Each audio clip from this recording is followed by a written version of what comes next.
오늘 주제는 인터넷 플랫폼 다음 행보는 어떻게 되느냐. 페이스북에서 답이 나왔죠, 그죠? 제가 이제 페이스북에서 힌트를 얻는 거고, 이게 좀 전 세계적인 트렌드라는 거를 말씀드리고 싶고, 캐시우드가 이제 페이스북을 편입했는데, 아크 인베스트에 근거 이유를 세 가지를 이야기했는데, 아주 특별한 이유는 아니지만 그 이유와 함께 한번 짧게 좀 보면 좋을 것 같아요. 현재 인터넷 플랫폼 그 생태계가 구축되어 있는데, 여기서 좀 더 한 단계 이제 넘어서고 좀 더 돈을 벌려면 결국 이커머스가 들어가야 된다는 거죠. 이러한 대표적인 예의 기업이 먼저 앞선 기업이 이제 텐센트 같은 기업이고, 네이버가 지금 그렇게 하고 있잖아요. 이게 페이스북이 거기에 뛰어들고 있고, 구글이 이제 하려고 하는 그렇게 하겠다는 거고요. 결국 지난번에도 제가 말씀드렸지만 핵심 그러니까 코어에 있는 거는 이 소비자가 돈을 써야 기업도 돈을 버는 거니까요. 그러니까 이 코어에 어떤 연결할 수 있는 그런 사업을 할 수밖에 없는 거죠, 그죠? 그 다음으로 나가기 위해서는. 그래서 그걸 쉽게 소비자 실생활과 밀접한 분야의 경쟁력 강화가 필요한 거고, 이걸 통해서 어떻게 해요? 그냥 락인 효과를 묶어두는 거죠. 아마존 프라임처럼 아마존의 프라임, 애플의 생태계, 여러 가지 생태계 내에 가두어 두는 거죠. 소비자는 거기에 이제 갇히는 그런 게 발생하는 거고, 이 플랫폼 생태계라는 게 그 효과가 네트워크 효과라고 이제 처음에 SNS 이런 게 발생했을 때 네트워크 효과라는 이야기를 많이 했거든요. 네트워크 효과라는 게 어떤 거냐면 100에서 150이 되는 경우 있잖아요. 그러니까 사용자가 100명에서 150이 되는 이 효과가, 원래는 100에 그 50만큼 늘어난 요게 효과는 이거의 제곱만큼 늘어나는 거죠. 150의 이 제곱만큼 늘어나서 100의 제곱은 이건 만인데 요게 만이죠, 만. 근데 이거는 이제 50만큼 늘어났지만 이 효과는 어떻게 돼요? 22,500으로 이렇게 훨씬 높게 나타나는 거를 이제 소위 말하는 네트워크 효과라고 하거든요. 이런 게 강해지는 거죠.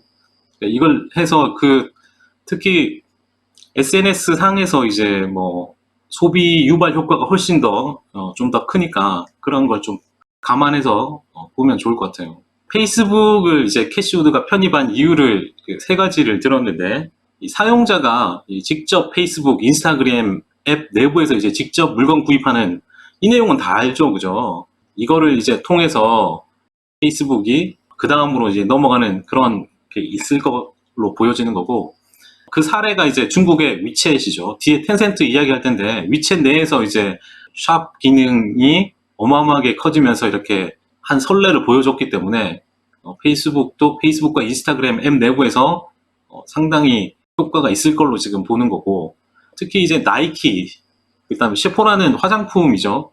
이 나이키와 셰포라가 인스타그램 내에서 물건 판매하는 거에 대해서 이제 아마 시작하는 것 같은데, 저기 뭐라 그러죠? 인플루언스나 어떤 이렇게 나이키 그런 걸 통해서 이제 아마 제품을 구입하는, 또 화장품도 그런 게 직접 사서 이렇게 자기가 이런 것도 있지만 이런 걸 보면서 하는 것도 있나 봐요. 있는 것 같아요. 저는 이런 거와 좀 거리가 멀어갖고 직접적인 어떤 느낌은 모르겠지만, 정말 스포츠 스타가 나이키를 입고 있는 가운데 나이키 제품을 파는 거와, 그 다음에 유명 영화배우나 이렇게 유명한 그 사람이 화장품을 쓰는 거, 이런 거에서 이 쇼핑이 늘어나는 거, 이런 건 아마 더 크지 않을까.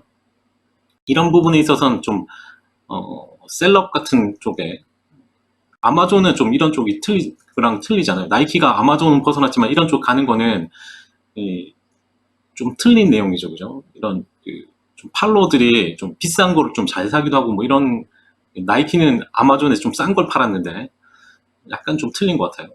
두 번째로 넘어가면 결제 시장에 이제 선두주자로 이제 등극할 수 있는 거, 이거를 조금 생각해 봐야 된다. 노비 디지털, NOVI 디지털 월렛이라는 거를 5월에 나온 것 같은데요.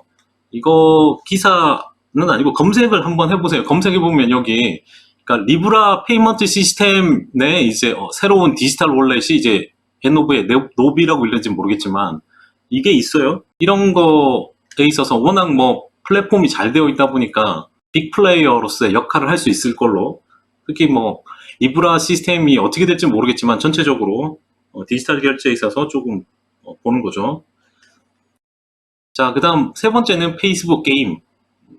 현재 페이스북 게임이, 저는 뭐 전혀 게임을 잘 모르겠지만 트위치보다 훨씬 빠른, 지금 발은이라고 되어 있는데 빠른 성장세요.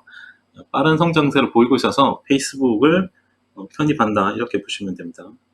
자, 두 번째는 구글이에요. 구글도 이제 나서고 있는데 약간 뭐랄까요, 좀 접근 방법이 틀리죠. 이 쇼핑의 그 쇼핑 액션 프로그램이라는 게, 그 미국 현지에 계신 분들은 한번 아시나요? 이제 뭐 이렇게 한국에 있으니까 이런 내용은 알 수가 없어서, 이 구글 검색 엔진을 통해서 제품 검색을 하게 되면 주문하고 결제하고 배송되는, 지금 한국에 있는 분들은 딱 생각나는 게 있죠.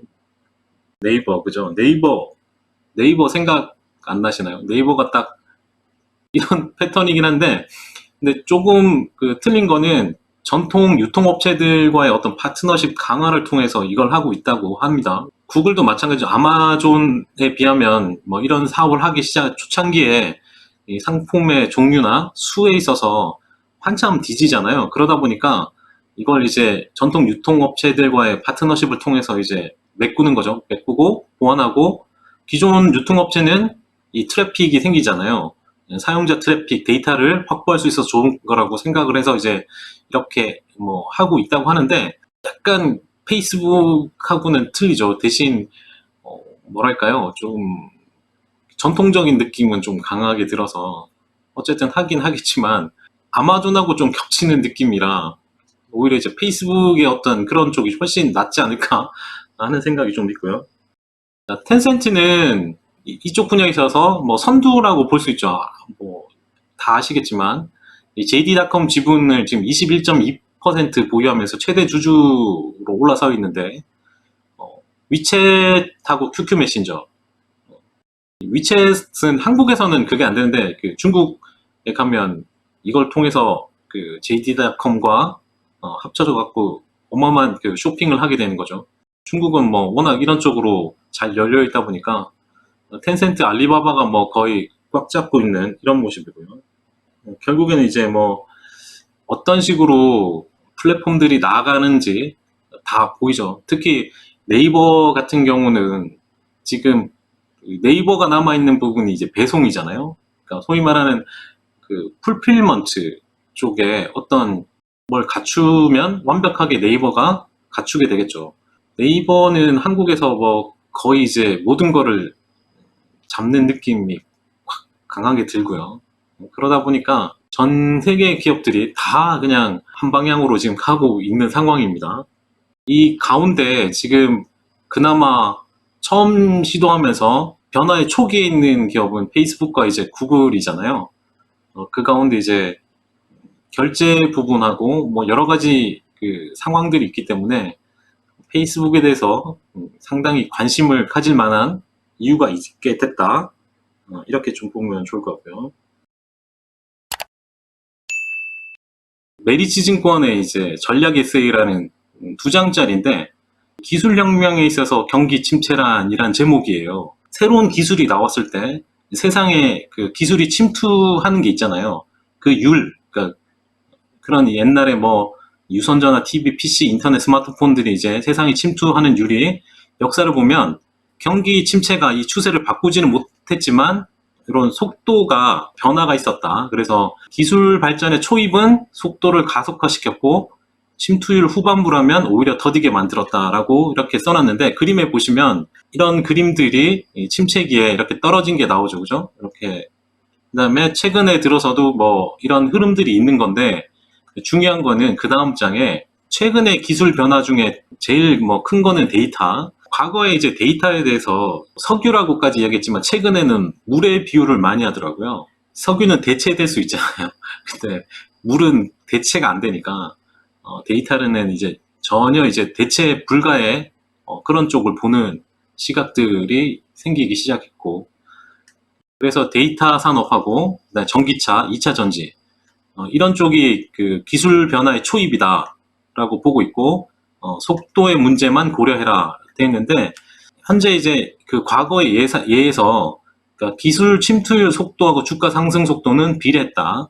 기술 침투율이 0에서 10%, 10에서 20% 구간의 주가 탄성이 가장 강했다. 그래서 현재 이 기술주들의 주가의 탄력성이 좋은 것도 현재 이러한 상황이라는 거죠. 그래서 낙관이 가장 강하게 반영되는 시기가 지금인 거예요. 현재 팬데믹으로 인해서 경기 침체는 선언이 됐고 경기 침체로 들어가 있는 상황인데 여기 보시는 마이크로소프트도 그렇고 경기 침투율이 10% 됐을 때 1차 도약으로 올랐다가 침투율이 여기서 이제 조정을 거치죠. 2차 때도 이렇게 조정을 거치고 애플 같은 경우는 조금 침투율이 뒤에 왔기 때문에 이렇게 조정을 거쳤다는 걸 말씀드리는 거예요. 이렇게 조정을 거쳤기 때문에 이러한 현재 데이터 쪽이나 전기차 쪽이나 뭐 전기차 관련 2차 전지나 이런 것들이 강한 낙관론을 반영하고 있는 국면이지만 침체됐을 때 어떤 변동성을 크게 겪을 가능성이 많기 때문에 이럴 때를 한번 대기했다가 노려보는 게 낫지 않겠나. 지금은 강한 낙관론을 반영 중이긴 합니다. 그래서 가격들이 많이 올라가고 있는데 이런 변화에서 포인트를 잡으면 좋지 않을까.